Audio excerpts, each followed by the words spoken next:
hai mùi bình tiết đằng bay sự thiên nâng ai về cao lang đằng bay ao bà nhà nâng về chùm ra lang tới bán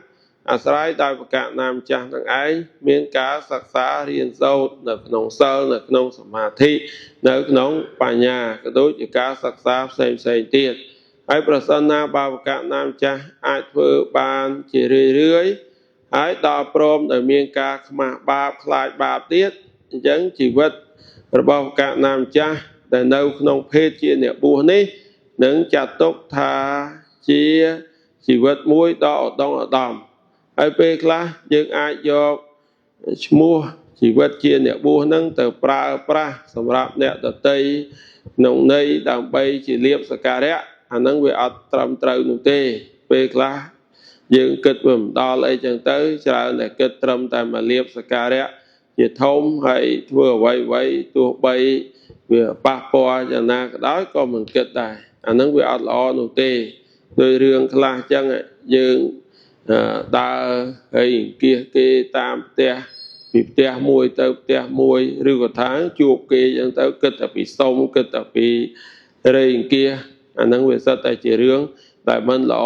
ហើយតែថាមិនល្អនោះវានៅត្រង់វាអត់ស្របទៅតាមគោលការណ៍បែបបទនៅក្នុងពុទ្ធសាសនាបើនិយាយអំពីអ្នកបួសនៅក្នុងពុទ្ធសាសនាយើងដែលអាចសុំអ្នកដទៃបានហ្នឹងវាមានពីរបែបមួយសុំមិនមាត់ដោយតាមរយៈការនិមន្តបិណ្ឌបាតទី2សុំមាត់តាមរយៈមានគេបវារណាដោយគេបវារណាทั้งបដិប្រគុណខ្វះអីមួយនិមន្តមកផ្ទះខ្ញុំកណាមកខ្ញុំកណានឹងប្រគេនអញ្ចឹងកាលណាបើមានគេបវារណាអញ្ចឹងអានឹងយើងអាចប្រាប់គេឬហៅថាយើងសុំគេបានតាមរយៈមាត់ហើយបើខុសពីហ្នឹងអត់មានជំរឿសទេហើយដោយពេលខ្លះចឹងយើងមកបួសមែនទេទៅយើងវាភ្លេចគោលការណ៍បែបអ្នកបួសដែលមានធម៌សន្តោសជាមូលដ្ឋានចឹងយកតែអាភាពលមោបលមូលលន់នឹងឯងយកមកធ្វើជាមូលដ្ឋានហើយដល់ពេលលមោបលន់មែនទេលែងគិតអ្វីទាំងអស់ដោយពេលខ្លះចឹងទៅដើម្បីបានទោះបីអស់តម្លៃជាអ្នកបួសក៏សុខចិត្តដែរដល់ពេលខ្លះទៀតដើម្បីអស្ចារ្យខ្លួនឯងទោះបីត្រូវគេតេះដៀល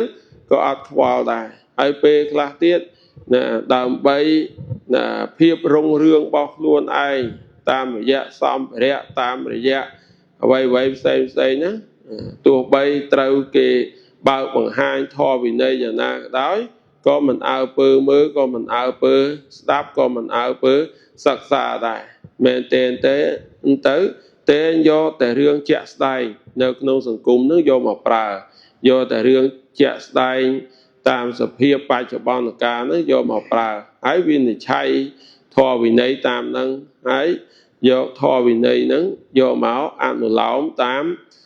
សង្គមជាក់ស្ដែងអានឹងវាអត់ត្រូវទេមែនទេទៅទង្វើរបស់យើងនឹងវាមិនមែនជាការលើកតម្កើងពុទ្ធសាសនាវានាំឲ្យពុទ្ធសាសនានឹងអន់ថយកណាអញ្ចឹងបាទខ្ញុំណាលើកយកចំណុចនេះមកគ្រាន់តែចូលរួមប្រគិនប៉ុណ្ណឹងហើយចុងក្រោយសំណូមពរកណាមចាស់គ្រប់អង្គទាំងអស់កណាឲ្យយកបតីទុកដាក់ផ្លាស់ប្ដូរទម្លាប់អាក្រក់មកប្រព្រឹត្តល្អឲ្យបានគ្រប់អង្គទៅហើយផ្លាស់ប្ដូរពីការខ្ជិលរៀនឲ្យមកប្រឹងរៀនហ្នឹងបានគ្រប់អង្គទៅហើយផ្លាស់ប្ដូរពីភាពមិនមានការទទួលខុសត្រូវហ្នឹងឲ្យមកទៅជាអ្នកមានការទទួលខុសត្រូវវិញហើយផ្លាស់ប្ដូរពីភាពល្មោបលោភលន់ឲ្យមកជាអ្នកសន្តោសដើម្បីរក្សាខ្លួនយើងឲ្យស័ក្តិសមជាសមណសក្យបុត្រដែលជាអ្នកបួសនៅក្នុងពុទ្ធសាសនាណាអញ្ចឹងខ្ញុំណាសូមចូលរួមប្រគេនប៉ុណ្ណឹងសូមអនុមោទនា